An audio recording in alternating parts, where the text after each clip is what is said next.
Iran যুদ্ধ যেভাবে আমিরাতের লিবেরাল মুখোশ খুলে দিয়েছে। ট্রাম্পের বক্তব্য শেষ হতেই ইসরায়েলে ক্ষেপণাস্ত্র ছুড়ল ইরান। রাশিয়ার অভিযোগ যুদ্ধের প্রস্তুতি নিচ্ছে ন্যাটো। ইরানের নতুন সর্বোচ্চ নেতাকে নিয়ে ঘনীভূত হচ্ছে রহস্য, মুখ খুলল রাশিয়া। ট্রাম্পের হুমকির জবাবে যা বললেন ব্রিটিশ প্রধানমন্ত্রী। এতক্ষণ শুনছিলেন সংবাদ শিরোনাম, এবার বিস্তারিত। মধ্যপ্রাচ্যে চলমান সংঘাতের প্রেক্ষাপটে দুবাই বন্দরে কুয়েতের একটি তেলবাহী জাহাজে ড্রোন হামলার ঘটনা আন্তর্জাতিক অঙ্গনে ব্যাপক আলোচনার জন্ম দিয়েছে। আল সালমি নামে জাহাজটিতে আগুন লাগার খবর দ্রুত ছড়িয়ে পড়লেও আশ্চর্যজনকভাবে এর কোনো স্পষ্ট ভিডিও বা ছবি সামনে আসেনি। কেবল দূর থেকে তোলা একটি ছবিতে ধোঁয়া উঠতে দেখা গেছে। বিশ্লেষকদের মতে আধুনিক সময়ে এমন বড় ঘটনার দৃশ্য না পাওয়ার পেছনে রয়েছে সংযুক্ত আরব আমিরাত সরকারের কঠোর তথ্য নিয়ন্ত্রণ নীতি। দেশটির সাইবার অপরাধ আইনে হামলা সংক্রান্ত ছবি, ভিডিও বা তথ্য শেয়ার করলে গ্রেপ্তার, জরিমানা কিংবা দেশত্যাগের শাস্তির বিধান রয়েছে। ইতিমধ্যে ব্যক্তিগত বার্তায় ক্ষতিগ্রস্ত স্থাপনার ছবি পাঠানো এবং গ্রুপে হামলার খবর শেয়ারের অভিযোগে বেশ কয়েকজনকে আটক করা হয়েছে। মানবাধিকার কর্মীদের দাবি, যুদ্ধ শুরুর পর থেকে এই আইনে শত শত মানুষ গ্রেপ্তার হয়েছে এবং অনেক ক্ষেত্রে নিরাপত্তা বাহিনী সরাসরি ফোন তল্লাশি করছে। সরকারের পক্ষ থেকে বলা হচ্ছে, এসব পদক্ষেপের লক্ষ্য হলো গুজব ও আতঙ্ক রোধ করা এবং দেশের পরিস্থিতি নিয়ে বিভ্রান্তি ছড়ানো ঠেকানো। তবে সাংবাদিক ও আন্তর্জাতিক সংগঠনগুলোর অভিযোগ, এই নিয়ন্ত্রণের কারণে প্রকৃত তথ্য প্রকাশ বাধাগ্রস্ত হচ্ছে। এদিকে আমিরাতের প্রতিরক্ষা কর্তৃপক্ষ জানিয়েছে, যুদ্ধ শুরু হওয়ার পর দেশটিতে বিপুল সংখ্যক ড্রোন এবং ক্ষেপণাস্ত্র হামলার ঘটনা ঘটেছে। এতে নিরাপত্তা পরিস্থিতি নিয়ে উদ্বেগ বেড়েছে এবং অনেক বিদেশি নাগরিক ইতিমধ্যেই দেশ ছেড়ে চলে গেছেন। শিক্ষা প্রতিষ্ঠানগুলো অনলাইনে চলছে এবং বিমানবন্দরে সীমিত সক্ষমতায় পরিচালিত হচ্ছে। বিশ্লেষকদের মতে দুবাই দীর্ঘদিন ধরে নিজেকে বিশ্বের অন্যতম নিরাপদ শহর হিসেবে তুলে ধরলেও বর্তমান পরিস্থিতি সেই ভাবমূর্তিকে চ্যালেঞ্জের মুখে ফেলেছে। তারা মনে করছেন, স্বল্পমেয়াদে তথ্য নিয়ন্ত্রণ পরিস্থিতি সামাল দিতে সহায়ক হলেও দীর্ঘমেয়াদে এটি আন্তর্জাতিক ভাবমূর্তি ক্ষতিগ্রস্ত করতে পারে। সব মিলিয়ে ড্রোন হামলার এই ঘটনা শুধু নিরাপত্তা নয়, মত প্রকাশের স্বাধীনতা এবং তথ্য প্রবাহ নিয়েও নতুন করে বিতর্ক তৈরি করেছে। মধ্যপ্রাচ্যে চলমান ইরান ইসরায়েল যুক্তরাষ্ট্র সংঘাতের মধ্যে নতুন করে উত্তেজনা ছড়িয়ে পড়েছে। যুক্তরাষ্ট্রের প্রেসিডেন্ট ডোনাল্ড ট্রাম্প বুধবার রাতে হোয়াইট হাউস থেকে জাতির উদ্দেশ্যে ভাষণ দেওয়ার পরপরই ইসরায়েলের দিকে ক্ষেপণাস্ত্র নিক্ষেপ করেছে ইরান, যা পরিস্থিতিকে আরও অস্থির করে তুলেছে। ইসরায়েলের সামরিক বাহিনী জানিয়েছে, তারা ইরান থেকে ছোড়া একাধিক ক্ষেপণাস্ত্র শনাক্ত করেছে এবং তাৎক্ষণিকভাবে প্রতিরক্ষা ব্যবস্থা সক্রিয় করা হয়েছে। দেশটির উত্তরাঞ্চল জুড়ে সতর্কতামূলক সাইরেন বাজানো এবং সাধারণ মানুষকে নিরাপদ আশ্রয়ে যাওয়ার নির্দেশ দেওয়া হয়। স্থানীয় সংবাদ মাধ্যমের খবরে বলা হয়েছে, সম্ভাব্য ক্ষয়ক্ষতি এড়াতে জরুরি ব্যবস্থা গ্রহণ করা হয়েছে, যদিও তাৎক্ষণিকভাবে ক্ষয়ক্ষতি পূর্ণাঙ্গ তথ্য পাওয়া যায়নি। এর আগে হোয়াইট হাউস থেকে দেওয়া ভাষণে প্রেসিডেন্ট ট্রাম্প দাবি করেন, সাম্প্রতিক সামরিক অভিযানে ইরানের সক্ষমতা প্রায় সম্পূর্ণভাবে ভেঙে ফেলা হয়েছে। তিনি বলেন, যুক্তরাষ্ট্রের পদক্ষেপের ফলে তেহরানের সামরিক শক্তি গুরুতরভাবে দুর্বল হয়ে পড়েছে এবং যুদ্ধ শেষ হওয়ার সম্ভাবনাও তৈরি হয়েছে। তিনি আরও ইঙ্গিত দেন, যুক্তরাষ্ট্র পরিস্থিতি নিয়ন্ত্রণে রাখছে এবং প্রয়োজনে আরও কঠোর ব্যবস্থা নিতে প্রস্তুত।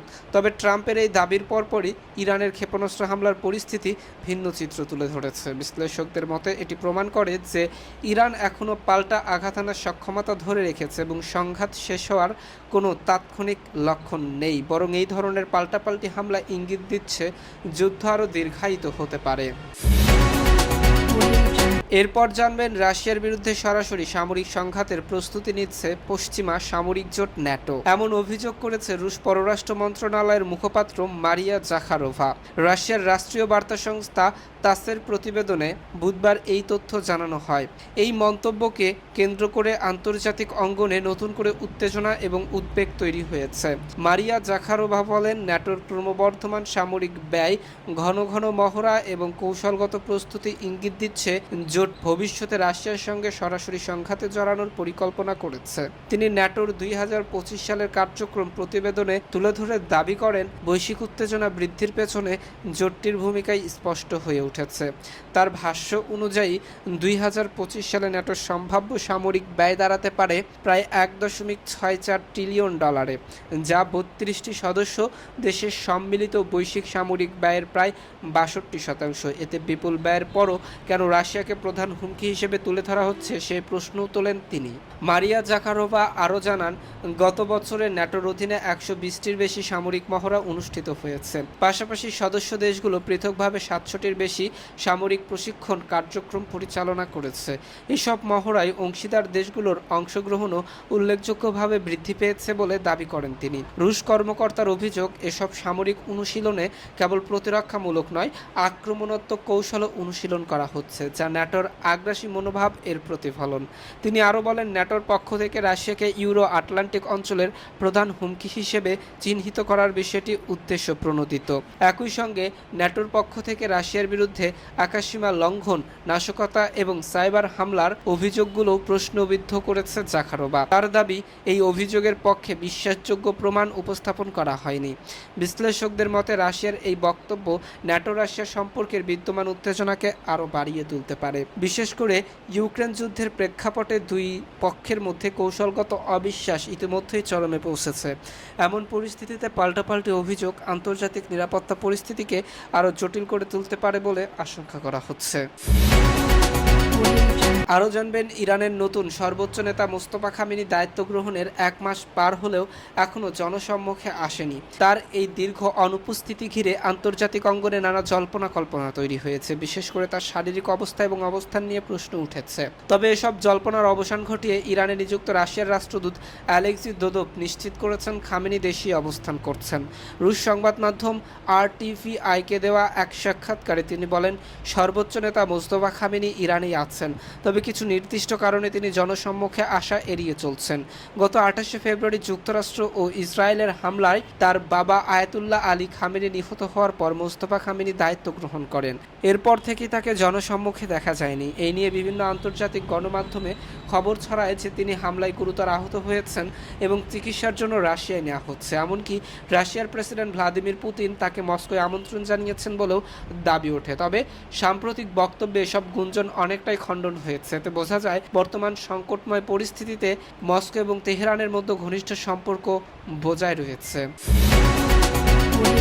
সর্বশেষ জানিয়ে দেব, যুক্তরাষ্ট্রের প্রেসিডেন্ট ডোনাল্ড ট্রাম্পের সাম্প্রতিক কঠোর হুমকির জবাবে নিজের অবস্থান স্পষ্ট করেছে যুক্তরাজ্যের প্রধানমন্ত্রী কিয়ের স্টারমার। তিনি জানিয়েছেন, কোনো ধরনের চাপেই ইরান যুদ্ধ ইস্যুতে যুক্তরাজ্যের নীতিগত অবস্থান পরিবর্তন করবেন না। বুধবার এক সংবাদ সম্মেলনে স্টারমার বলেন, ইরান যুদ্ধের সঙ্গে যুক্ত হওয়ার বিষয়ে তার ওপর যথেষ্ট চাপ সৃষ্টি হয়েছে। তবে তিনি স্পষ্ট করে দেন, চাপ যেমনই হোক, আওয়াজ যেমনই হোক, তিনি ব্রিটিশ প্রধানমন্ত্রী, আমাকে দেশের স্বার্থেই সিদ্ধান্ত নিতে হবে। আমি আমার অবস্থান পরিবর্তন করব না। এর আগে ট্রাম্প সামাজিক যোগাযোগ মাধ্যম ট্রুথ সোশ্যালে মিত্র দেশগুলোর উদ্দেশ্যে করা বার্তা দেন। তিনি লেখেন, মিত্রদের নিজেদের দায়িত্বে লড়াই করতে শিখতে হবে এবং যুক্তরাষ্ট্র আর আগের মতো সহায়তা দেবে না। পাশাপাশি ইউরোপীয় দেশগুলোকেও কটাক্ষ করেন তিনি। উল্লেখ করেন, যুক্তরাজ্যের মতো দেশগুলো হরমুজ প্রণালীর আশেপাশে জ্বালানি সংকটে পড়েছে। এমন পরিস্থিতিতে তাদের আরও সক্রিয় ভূমিকা নেওয়া উচিত। এই বক্তব্যের প্রেক্ষাপটেই স্টারমারের প্রতিক্রিয়া সামনে আসে, যা যুক্তরাষ্ট্র এবং যুক্তরাজ্যের মধ্যে নীতিগত পার্থক্য আরও স্পষ্ট করেছে বলে মনে করেছেন বিশ্লেষকেরা। এদিকে মধ্যপ্রাচ্যে চলমান সংঘাত ক্রমেই তীব্র আকার ধারণ করছে। বেইরুতে ইসরায়েলি বাহিনীর ভারী বোমাবর্ষণ অব্যাহত রয়েছে। ইসরায়েলি সামরিক বাহিনী জানিয়েছে তারা হিজবুল্লাহ এর শীর্ষ কমান্ডারদের লক্ষ্য করে এসব হামলা চালাচ্ছে। অন্যদিকে হোয়াইট হাউস জানিয়েছে প্রেসিডেন্ট ট্রাম্প বুধবার সন্ধ্যায় জাতির উদ্দেশ্যে গুরুত্বপূর্ণ ভাষণ দেবেন, যা সরাসরি সম্প্রচার করা হবে। ধারণা করা হচ্ছে চলমান যুদ্ধ পরিস্থিতি এবং যুক্তরাষ্ট্রের ভবিষ্যৎ কৌশল নিয়ে তিনি সেখানে বিস্তারিত তুলে ধরবেন। সব মিলিয়ে ইরান যুদ্ধকে ঘিরে পশ্চিমা মিত্রদের মধ্যে এখন নীতিগত বিভাজন স্পষ্ট হয়ে উঠেছে, যা ভবিষ্যতে এই সংঘাতের গতিপথে বড় প্রভাব ফেলতে পারে বলে মনে করেন বিশ্লেষকেরা। এতক্ষণ আমাদের সাথে থাকার জন্য ধন্যবাদ। পরবর্তী সংবাদ সবার আগে পেতে আমাদের চ্যানেলটি সাবস্ক্রাইব করে পাশে থাকা বেল আইকনটিতে ক্লিক করে রাখুন।